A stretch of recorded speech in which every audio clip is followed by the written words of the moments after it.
방송에서 궁상맞게 궁상민이라는 컨셉질을 하며 출연하면서 남의 레시피를 카카시. 이상민은 1973년 서울특별시에서 태어났다. 가정사가 복잡하다. 어린 시절 본처가 아닌 후처의 사생아로 태어나 출생 후 2년간 호적에 등록하지 못해 이름도 없었다고 하다. 아버지 또한 그의 나이 5살 무렵 일찍 사망하는 바람에 양육비 한 푼 지원받지 못해 가난한 어린 시절을 보내고 20살이 되고 꼭 성공하겠다는 일념으로 같이 놀던 동네 양아치 2명을 영입하고 룰라로 데뷔. 1990년대 서울 모 나이트클럽에서 춤을 추다 월드비전이라는 기획사에 스카웃되어 동네에서 같이 놀던 전자발찌루를 영입하고 전자발찌루가 고등학교 동창이었던 댕기어를 추천해 영입. 타 기획사 소속이었던 김지현이 지인의 소개를 받아 합류하면서 룰라로 데뷔했으나 당시 데뷔 시기가 겹쳤던 투투에게 처발리면서 매일 밤 소속사 사장에게 조인트를 까였으나 김지현의 하드캐리로 떡상하였다. 당시 비주얼 멤버이자 유일한 여성 멤버였던 김지현의 보컬과 스타일이 사람들의 이목을 끌고 발표된 1집 후속곡 비밀은 없어는 가요 프로그램 5주 연속 1위를 찍으며 댕기열이 빠진 2집 앨범 날개 잃은 천사까지 대박을 터뜨렸지만 우프게도 3집 앨범에서 카카시 한 개 들켜 활동 중단을 선언하게 되었다.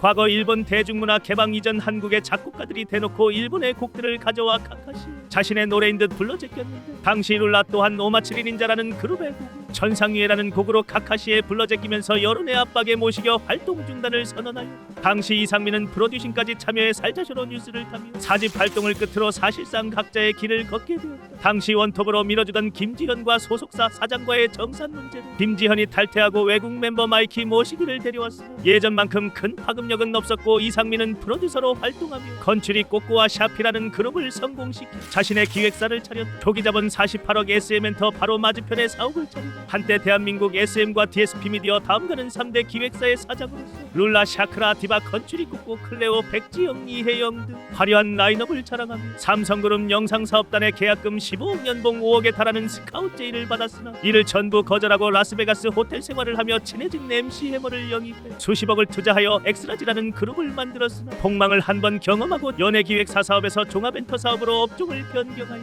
당시 약 127억 원에 달하는 금액을 투자받은 김미파이브는 이종격 투기와 트랜스젠더쇼 디제잉 등 다양한 볼거리가 있던 대형 레스토랑이었는데 당시 이상민은 투자자들과의 분쟁으로 자신이 차린 1호점을 투자자들에게 넘겨주고 2호점을 미국 라스베이거스에 차릴 생각을 가졌으나 1호점에서 격투 경기 도중 선수가 사망하는 사고가 일어나며 결국 김미파이브는 문을 닫고 2호점의 계약이 파기되고 부인이었던 이혜영과 이후 당시 사업 초기 이혜영이 누드 화보를 찍고 마련해준 자금을 전부 날리고 이혜영의 명의로 무단으로 차용 증서를 작성 약 22억 원에 달하는 금액을 가로채 고소까지 당하고 이상민은 기자회견 열고 이혼을 선언하고 당시 정신을 못 차리고 불법 도박 사이트까지 운영하여 자신의 매형과 함께 인터넷 도박 사이트를 운영하며 약 2억 1천만 원 달하는 수익을 배당받았으나 결국 체포가 되며 수익 전부를 추징당하고 지상파 방송에서 방송 출연 금지를 당하고 한때 잘나갔던 가수이자 기획사 사장이었던 이상민 완벽하게 몰락해 눈물의 똥꼬쇼를 선보이기 시작했다. 케이블 방송사에서 음악의 신이라는 프로그램에서 과거본인 소속 가수들에게 까이는 사장이라는 컨셉으로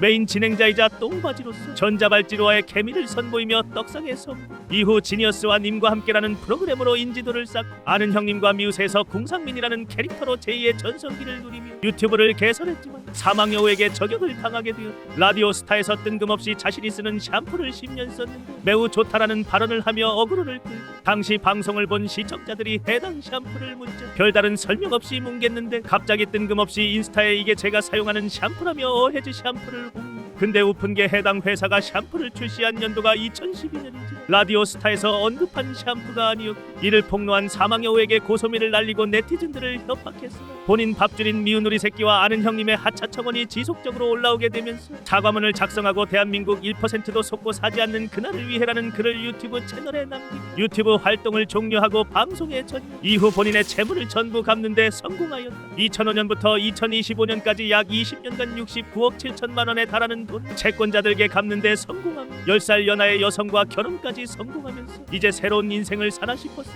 정의 스님의 레시피를 카카시하여 알토란이라는 방송에서 자신이 개발한 궁상민 레시피라며 시금치 국수를 소개했는데 웃픈 게 스님이 수십 년간 시간을 투자해서 개발한 레시피를 그대로 카카시하고 결국 스님은 제작진과 이상민을 방통위에 싣고 처음에는 무관심으로 일관하다 사태가 커지자 제작진은 정의 스님에게 사과를 했지만 이상민은 2주가 지난 지금까지도 그 어떠한 입장도 내지 못해 또 다른 위기를 맞게 되었다. 이만 영상을 마치겠다.